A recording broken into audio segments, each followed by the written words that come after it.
waveguide components and its application. Previous session we have seen various impedance matching devices like windows, screws and post. In this session let's have a view on another type of waveguide impedance matching device called waveguide phase shifters.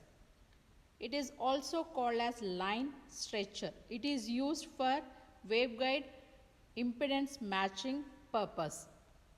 Now, when you are seeing here, this is a waveguide having the dimension A cross B, having the dimension A and B. This is the broader face of the waveguide. See here, a longitudinal slot has been introduced on the broader face of the waveguide. Application of the pressure to the other faces of the guide by means of the clamp reduces the A dimension of the waveguide and therefore it increases phase velocity of propagation, and this increase of the phase velocity within this adjustable section has the same effect beyond the adjustable section as the wave is going to propagate beyond this adjustable section.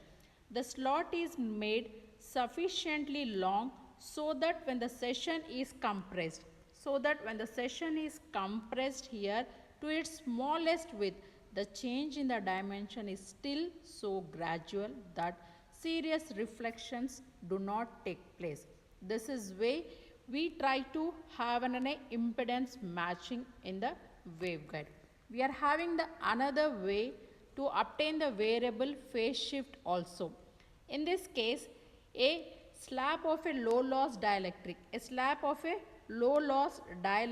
has been introduced here.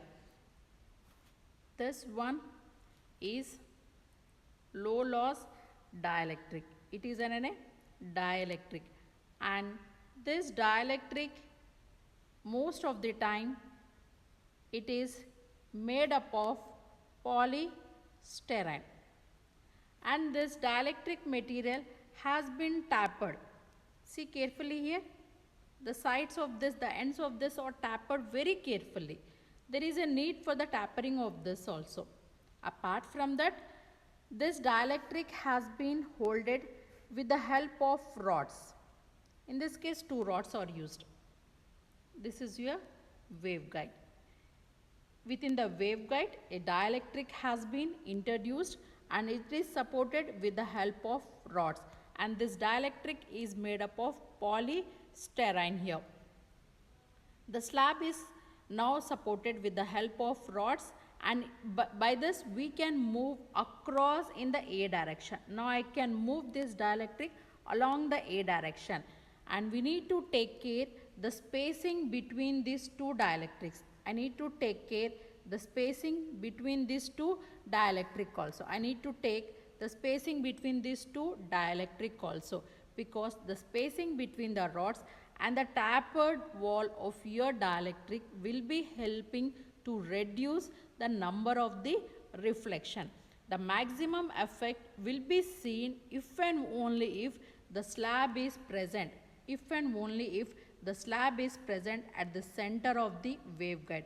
What is the reason for this? Because the electric field will be always maximum only at the center of the waveguide. Now this is the direction of your electric field here. This electric field will be very strong when the slab will be very strong at the center of the waveguide, and if the dielectric is present at that particular position, then will be having very maximum effect.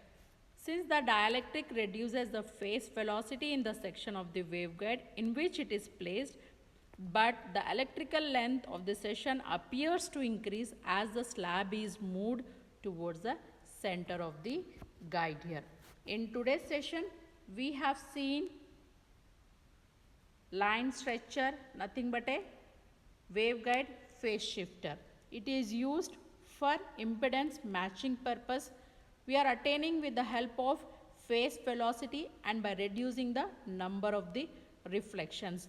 Dielectrics will be introduced with the help of the rods, and we are going to adjust the position of this slab.